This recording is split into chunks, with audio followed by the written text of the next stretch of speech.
लड़के ने जानबूझकर कॉलेज प्रवेश परीक्षा के दौरान सभी उत्तर गलत लिख दिए, जब तक कि उसके छोटे भाई ने पेपर जमा नहीं कर दिया। उसने तुरंत उत्तरों को सही वालों में बदल दिया। लड़के ने ऐसा इसलिए किया क्योंकि उसका पुनर्जन्म हुआ था। अपने पिछले जीवन में उसके छोटे भाई ने न केवल उसके उत्तरों की नकल की थी, बल्कि परीक्षा में नकल करने के लिए उसकी शिकायत भी की थी। सभी को लगा कि उसने अपने छोटे भाई के उत्तरों की नकल की है। शायद भगवान को उस पर दया आई और उसे फिर से शुरुआत करने का मौका दिया। जब परीक्षा शुरू होने वाली थी तो उसके पिता ने उसे चेतावनी दी कि वह अपने छोटे भाई के प्रदर्शन को प्रभावित न करे। उन्होंने यह भी कहा कि उसका छोटा भाई निश्चित रूप से ऑक्सफोर्ड विश्वविद्यालय में प्रवेश पाएगा। एक बार फिर उसी अपमान का सामना करते हुए लड़का गुस्से से भर गया। अपने पिछले जीवन में उसके छोटे भाई ने हर परीक्षा में उसके उत्तरों की नकल की थी। नतीजतन सभी को लगा कि उसके छोटे भाई के ग्रेड बेहतर है। अब अपने पाखंडी छोटे भाई को देखते हुए उसने उसे थप्पड़ मारने में जरा भी संकोच नहीं किया। उसके पिता ने तुरंत अपने छोटे भाई को बचाया। लड़के ने भी उनसे संबंध तोड़ने का फैसला कर लिया। उसने कसम खाई कि वह इस बार अपने छोटे भाई को सफल नहीं होने देगा। लड़के ने जानबूझकर अपने छोटे भाई के सामने बैठने के लिए कहा। चूंकि आगे और पीछे की पंक्तियों में प्रश्न पत्रों के अलग अलग संस्करण इस्तेमाल किए गए थे, इसलिए उसने जल्दी से परीक्षा पूरी कर ली। लेकिन जब वह अपना पेपर जमा करने गया तो उसने पाया कि उसके छोटे भाई के उत्तर बिल्कुल उसके जैसे ही थे। वह चौंक गया और सोचने लगा कि उसके छोटे भाई ने उसके उत्तरों की नकल कैसे की। लड़के को पता चला कि उसके छोटे भाई ने जानबूझकर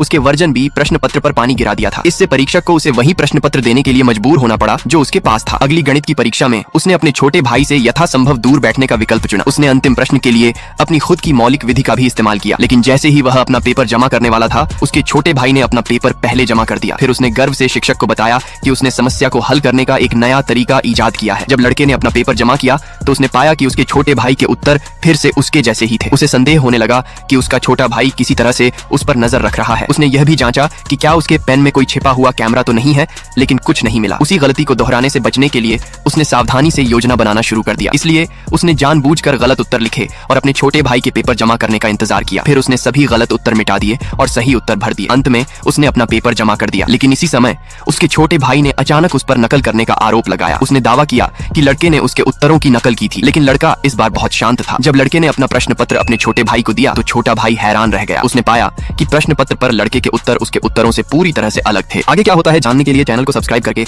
कमेंट में पार्ट 2 लिख देना और वीडियो को लाइक कर देना।